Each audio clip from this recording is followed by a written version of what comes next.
Isna, jadi menurut Anda siapa yang harus bertanggung jawab dari kerugian tengah jalan, termasuk dan pertanggungjawaban APBN?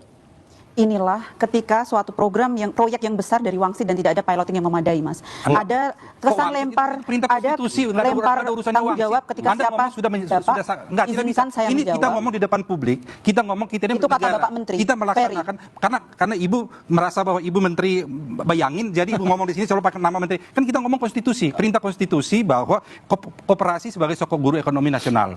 Ekonomi Indonesia dibangun berdasarkan pada prinsip kekeluargaan dan gotong royong.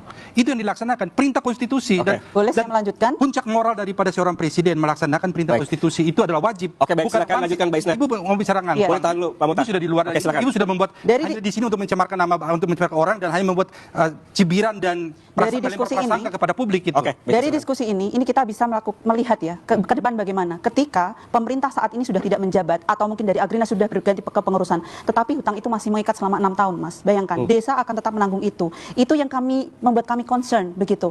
Yang kami katakan juga ketika pemerintah mengatakan secara utopis bahwa kelontong bisa kulaan lah ya ke kita misal seperti itu. Faktanya tidak seperti itu di lapangan begitu. Karena apa? Ini akhirnya kita menjadikan pemerintah sebagai pusat dari terkulak begitu. Itu bukan fakta. Itu yang mengkhawatirkan. Datanya dari mana? Mbak nggak ada datanya. Ada. Datanya Saya dari mana, jelaskan. Mbak itu?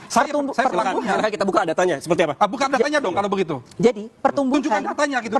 Data pemerintah, Data mana? UMKM eceran dari Kementerian Sebentar, Pak Menteri Bayangan. Kita dengarkan data yang diungkap oleh Bapak mulai terbayang-bayang Silakan. Oke, kita ngomong terbayang-bayang gitu. Oke, Pak Muhtar, izinkan Mbak Isna bicara. Ngomong itu harus ada datanya gitu. Serius punya data, silakan.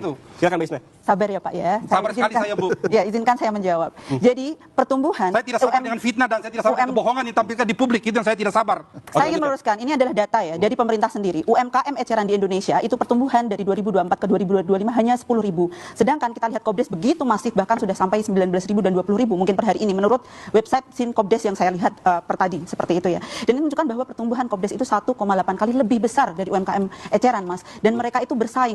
Si Kobdes memiliki privilege yang begitu besar. Mereka bisa membuat lebih murah karena mendapatkan sokongan APBN dan juga privilege lainnya dari peraturan pemerintah. Itu yang membedakan. Dan UMKM masyarakat tidak punya itu. Itu yang menjadikan kenapa kami menyebutnya sebagai tengkulak pemerintah.